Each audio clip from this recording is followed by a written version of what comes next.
Magaalaa Finfinnee irratti seera baasuu fi raawwachiisuuf aangoo abbaa seerummaa kan qabu mootummaa naannoo Oromiyaati. Hangam Finfinneen kan Oromiyaa hin taanetti Finfinneen kan Itoophiyaa ta'uu hin dandeessuun yaadam ogeeyyiin seeraa kennanidha. Qabsoon Finfinnee irratti taasifamu qabsoo Oromiyaaf taasifamuudha yaadni jedhu ammoo yaada Dr. Mukhariyaa Bulchaati. Sirna federaalawaa keessatti aangoon mootummaa federaalaa fi naannolee jidduutti kan qoodamu daangaa lafaa kan bu'uureffatudha. Heera mootummaa federaalawaan dimokiraatawaa Rippaabilika Itoophiyaati. Heeraanis seeraanis seenaanis Finfinneen qaama bulchiinsa mootummaa naannoo Oromiyaati. Akkam jirtan kabajamtoota daawwattoota Oromiyaa Miidiyaa Neetworkii. Waa'ee magaalaa Finfinnee ilaalchisuun kutaa lammaffaa akkuma torbaan darbee waadaa seennee har'am qindeeffanneeti jirra. Heerri mootummaa federaalawaa dimokiraatawaa Rippaabilika Itoophiyaa waa'ee hariiroo Oromiyaa fi Finfinnee maal jedha? Ogeessonni seeraa hoo maal jedhu? Finfinneen qaama bulchiinsa Oromiyaa akka hin taane maaltu danqaa ta'e? Naannoon Oromiyaa Finfinnee irraa faayidaa addaa akka qabu heera mootummaa federaalawaa dimokiraatawaa Rippaabilika Itoophiyaa keewwata 49 jalatti tumame maal ibsa? Aangoo murteessummaa Finfinnee irratti kan qabu mootummaa federaalaati moo mootummaa naannoo Oromiyaati? Deebii gaafilee kanneenii kan ta'u barruuwwan ogeessonni seeraa kanneen akka Abdul Jabbaar Huseen kan bara 2021 ajjeefame Batiruu Dibaabaa fi Ibsaa Gammadaa akkasumas Dr. Mukhariyaa Bulchaa barreessan wabeeffachuun qopheessineeti jirra. Ansiraay Sabaati gama ogummaa kaameraatiin ammoo Abdii Jamaaltu nafaana jira. Bellooti banaa faana yoo buutan hubannoo bal'aa argattu hanga xumura qophii keenyaatti nu faana bu'aa.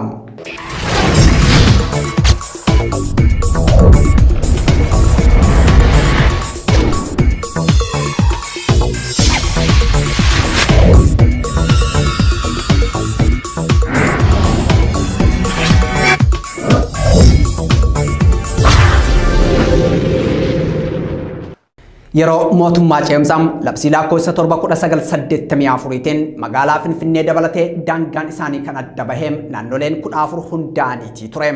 Yeroo san daangaan yookaan hangi magaalaan tun bal'atu sirriitti beekama ture jechuudha. Square kiiloomeetirii 21,000 jechuudha. Labsii mootummaa ceemsaa yeroo sanaa hafaa kan godhe ammoo heera mootummaa federaalawaa dimokiraatawaa Rippaabilika Itoophiyaa kan bara 1987 baheedha. Heericha jalatti mootummaan federaalawaa dimokiraatawaa Rippaabilika Itoophiyaa kan ijaaran naannolee 9 qofa jechuun heerichi keewwata 47 jalatti tumeetii jira. Bu'uura kanaan magaalaan Finfinnee fi Dirree Dhawaa akkuma magaalota akka Adaamaa, Shaashamannee, Naqamtee kanneen biroo qaama naannoo Oromiyaatii fi magaalaa Oromiyaati jechuudha. Bulchiinsaaf akka tolu Finfinneen akkuma magaalota Oromiyaa kanneen biroo daangaa ni qabdi. Daangaa qabaachuu jechuun akkuma Adaamaa yookaan ammoo Naqamteen daangaa qabdu magaalaan Finfinneetis daangaa mataa ishii qabdi.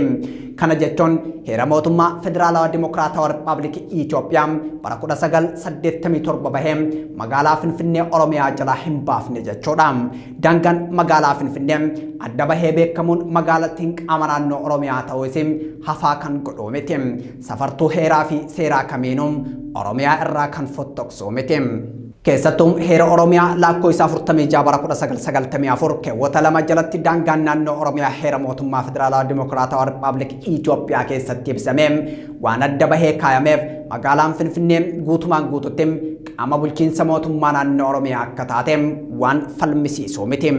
Heerri mootummaa federaalawaa dimokiraatawaa Rippaabilika Itoophiyaa keewwata 49 jalatti Finfinneen akka teessoo mootummaa federaalaattii fi naannoon Oromiyaa faayidaa addaa akka irraa qabu ibsamee eessuma yeroo ce'umsaa daangaan isii beekamee naannoo 14 turte sanaadha. Kana jechuun daangaan magaalaa Finfinnee kan heera mootummaa ce'umsaa bara 1984 bahe santu bara 1987 hojii irra oole jechuudha. Bulchiinsi naannolee ce'umsa hundeessuuf labsii bahee torba 1984 keewwatam 15 fi labsii mootummaa ce'umsaa naannoo Oromiyaa kan jalqabaa labsii lakkoofsa 1985 keewwata 58 jalatti magaalaan guddoo mootummaa naannoo Oromiyaa Finfinneedha jedham. Heerri Oromiyaa hojiirra jirus kanuma mirkaneessa. Haala kanaan hangi magaalichaa addaan bahee osoo jiruun sirnoonni Itoophiyaa bulchan ifatti heeraa fi seera cabsuun Finfinneen akka waan qaama naannoo Oromiyaa hin ta'initti ibsuun sirrii miti. Chaartarii magaalaa Finfinnee labsii lakkoofsa 87 keewwata 2 muraa tokko jalatti Finfinnee jechuun qabiyyee magaalichaa yeroo sanaaf ganda qotee bultoota 25 akka hammattu tumameeti jira. Chaartaroonni chaartarii kana fooyyessuu baan isa chaartarii kana jalatti murtaa'e cinatti dhiyeessuun fuulduraaf waliigaltee naannoo Oromiyaatii fi bulchiinsa magaalichaatiin kan murtaa'u akka ta'e ibsu. Wixinee labsii chaartariin bulchiinsa magaalaa Finfinnee lakkoofsa 361 fooyyessuuf wixineeffame yoo ilaallu ammoo magaalaa Finfinnee irratti seera baasuu fi raawwachiisuuf aangoo abbaa seerummaa kan qabu mootummaa naannoo Oromiyaati. Sirna federaalaa keessatti aangoon mootummaa federaalaa fi naannolee jidduutti kan qoodamu daangaa lafaa kan bu'uureffatudha. Kanaaf akka waliigalaatti aangoo abbaa seerummaa naannoon tokko qabu daangaan bulchiinsa naannoo sanaa murteessaadha jechuudha. Qoodinsi aangoo kunis adda dureedhaan caaseffama mootummaa federaalaa fi qajeeltoo qoodinsa aangoo mootummaa sirna federaalaa bu'uureffachuun akka ta'e ni hubatama jedhu ogeessonni seeraa. Manneen murtii naannolee aangoo abbaa seerummaa dhimmoota naannoo irratti qabu. Manneen murtii federaalaas aangoo abbaa seerummaa dhimmoota federaalaa irratti qabu. Kunis heera mootummaa keessatti adda baheetii jira.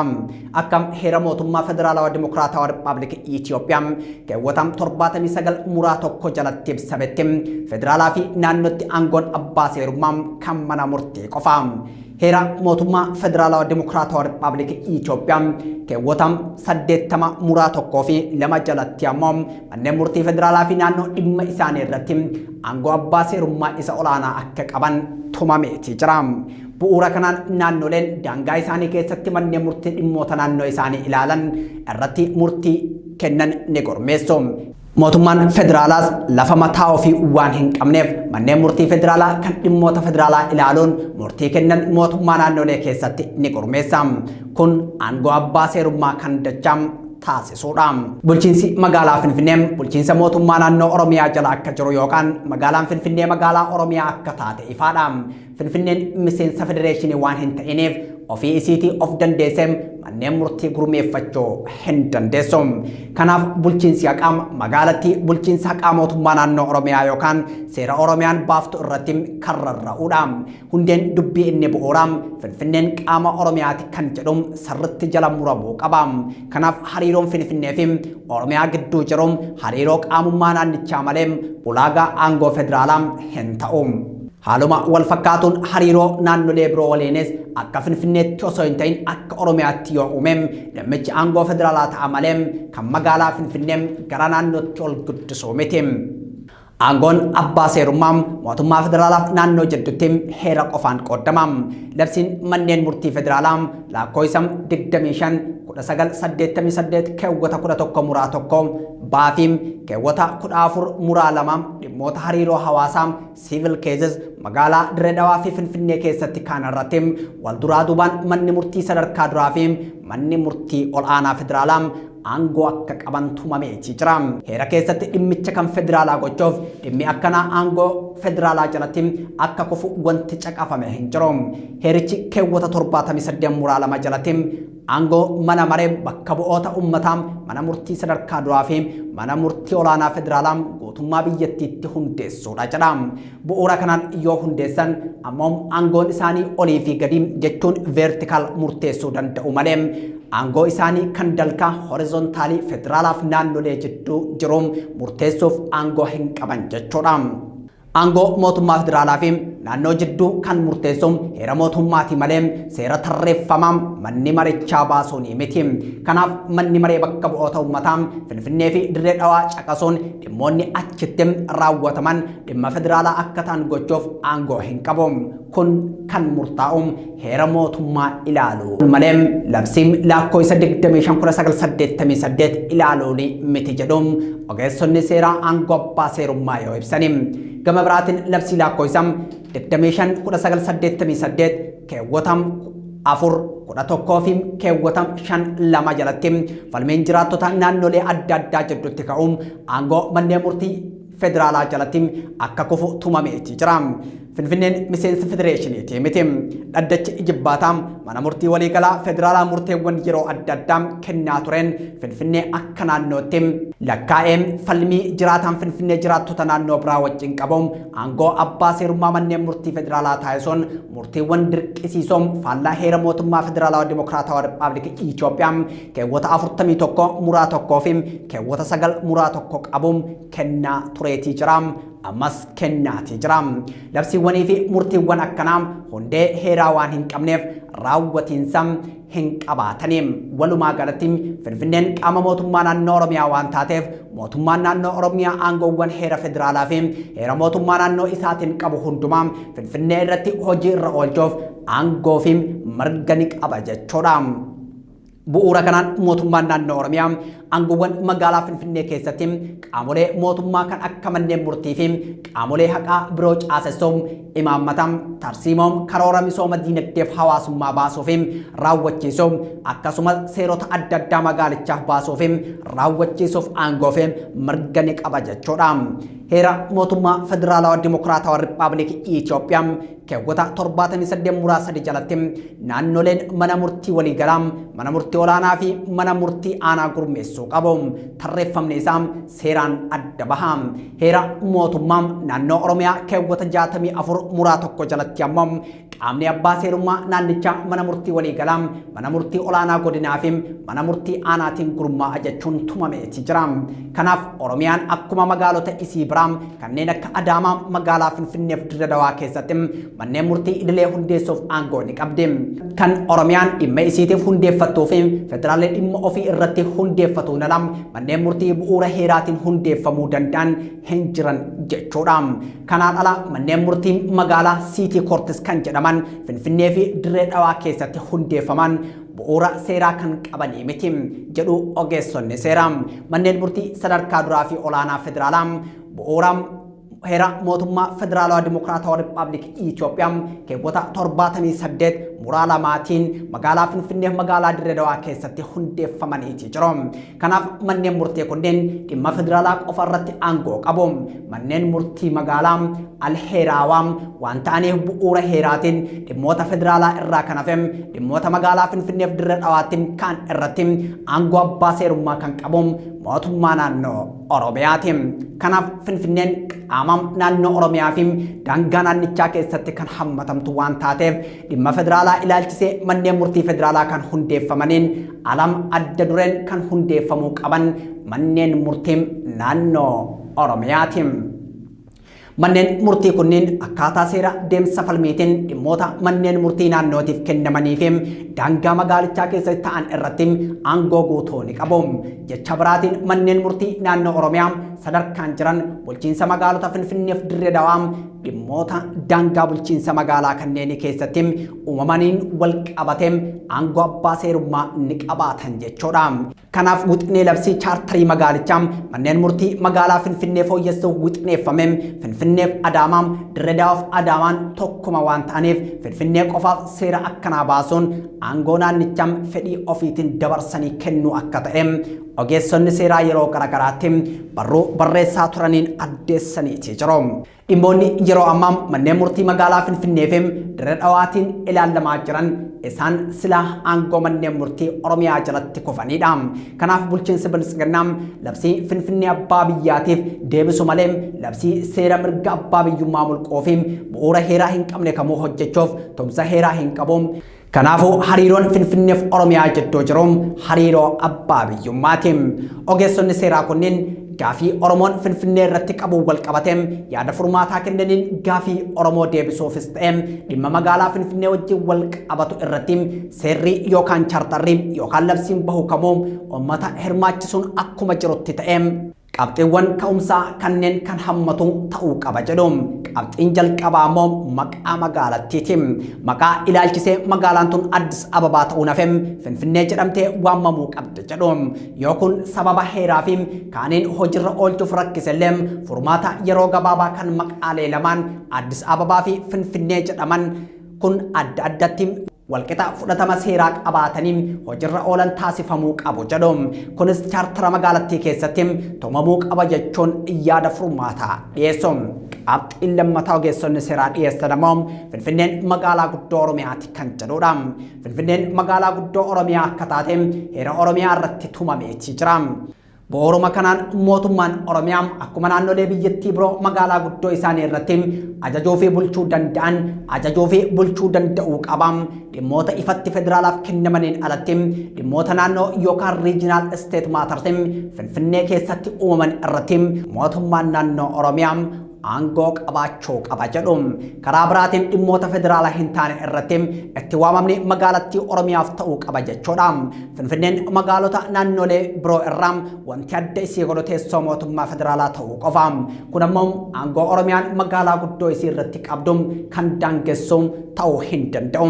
Gama biraatiin daangaa Finfinnee fi godina addaa Oromiyaa naannoo Finfinnee jechuun aanota magaalotaaf godinoota naannessa Finfinnee jiraniin bal'ina bara heerri mootummaa federaalaa dimokiraatawaa Rippaabilika Itoophiyaa raggaa'uun dura turetti deebi'uu qaba jedhuun ogeessonni seeraa kunneen as irratti Finfinneen teessoo mootummaa federaalaa ta'uun qaama Oromiyaa ta'uu isii waan hin hambisneef dhimmi daangaa murteessuun dhimma keessoo Oromiyaa akka ta'eem hubatamuu qaba jechuun ogeessonni kun yaada furmaataa kaa'u.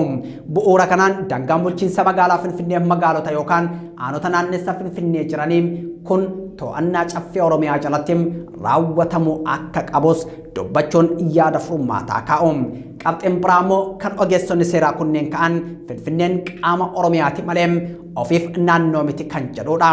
Heerri mootummaa federaalaa dimokiraatawaa Rippaabilika Itoophiyaa keewwata tokko jalatti mootummaa federaalaa dimokiraatawaa Rippaabilika Itoophiyaa jechuun hundeessa. Keewwata lama jalatti ammoo lafti yookaan daangaan Itoophiyaa eda'ama miseensota federeeshinichaa akka ta'an tuma. Miseensonni federeeshinichaa 9 ta'uu keewwata 47 jalatti tarree naannolee tumeeti jira. Kanaafuu Finfinneen qaama Itoophiyaa ta'uuf duram qaama Oromiyaa ta'uu qabdi jechuudha. Wanti daawwattoonni keenya hubachuu qaban naannoleen 9 seerri jedhu kun kan bara 1987 tumameedha.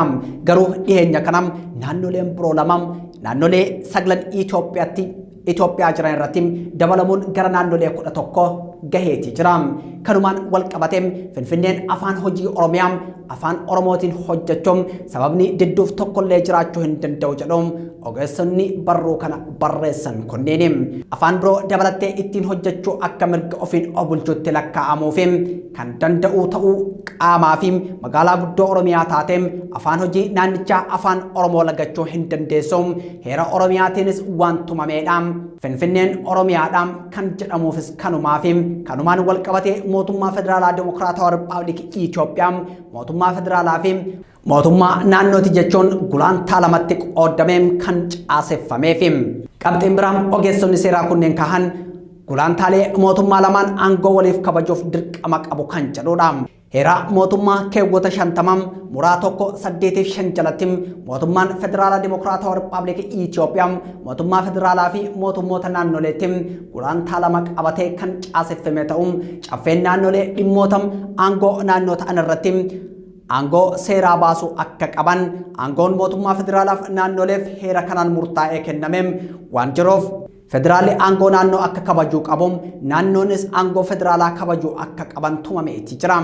Finfinneen akka naannootti ilaaluun aangoo naannoleef kenname cabsuu waan ta'eef fudhatama hin qabu jechuun eeruun qabxiin biraa keewwata 49 fi waa'ee Finfinnee kan ilaaluudha. Heerri mootummaa federaalawaa dimokiraatawaa Rippaabilika Itoophiyaa keewwanni 49 muraa 2 waa'ee teessuma magaalaa mootummaa federaalaa dubbata malee waa'ee caaseffama mootummaatii miti. Tumaaleen caaseffama mootummaa irratti dubbatan kan armaan olitti tokkoo fi lama jalatti ibsaman qofa. Kanaafuu akka ittiin tumaa keewwata kanaa xiqqaam lama jalatti ibsame hafuura kanaan hubatamuu qaba jechuun eeruun ogeessonni seeraa.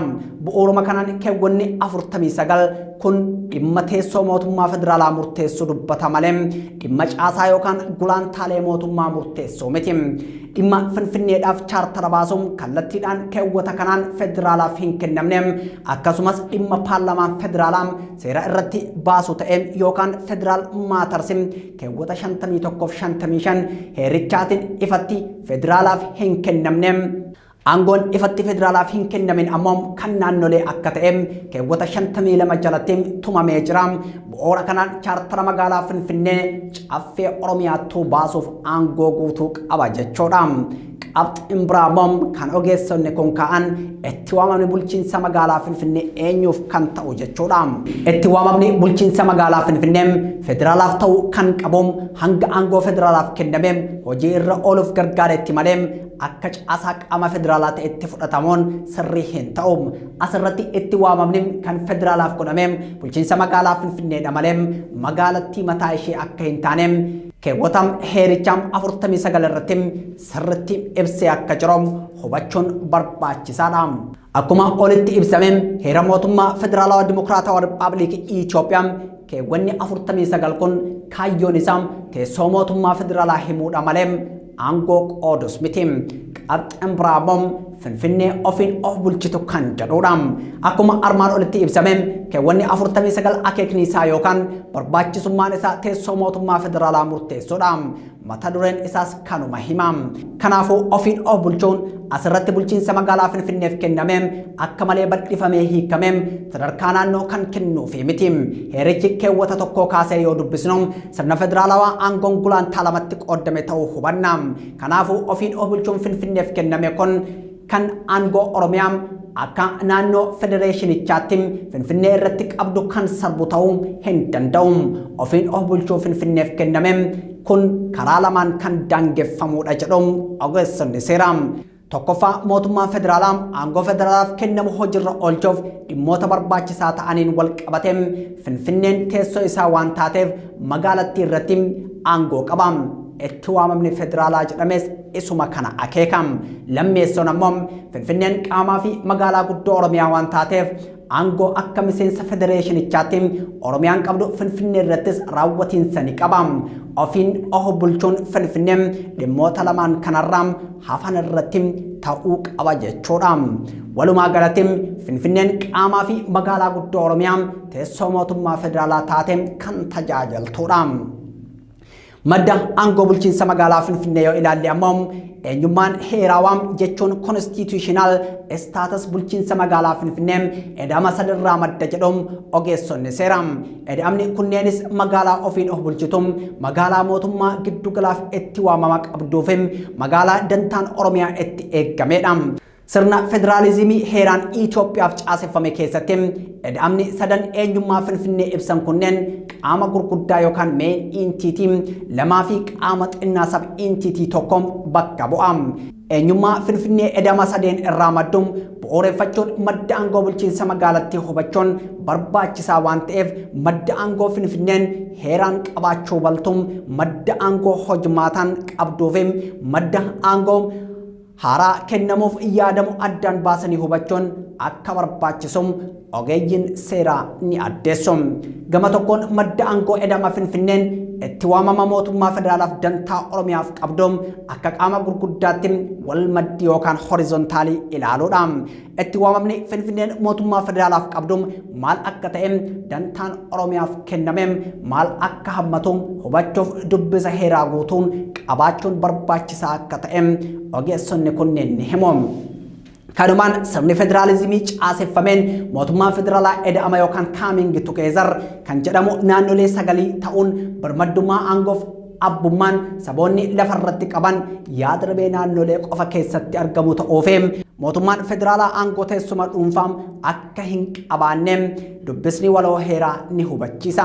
Kanaaf itti waamamni Finfinneen federaalaaf qabdu itti waamama caasaa bulchiinsaa qofa jechuudha.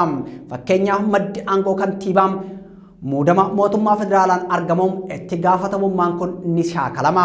Kanaan olitti Finfinneen akka teessuma lafaatti lafa dabalatee itti gaafatama federaalaa qabaachuu hin dandeessu.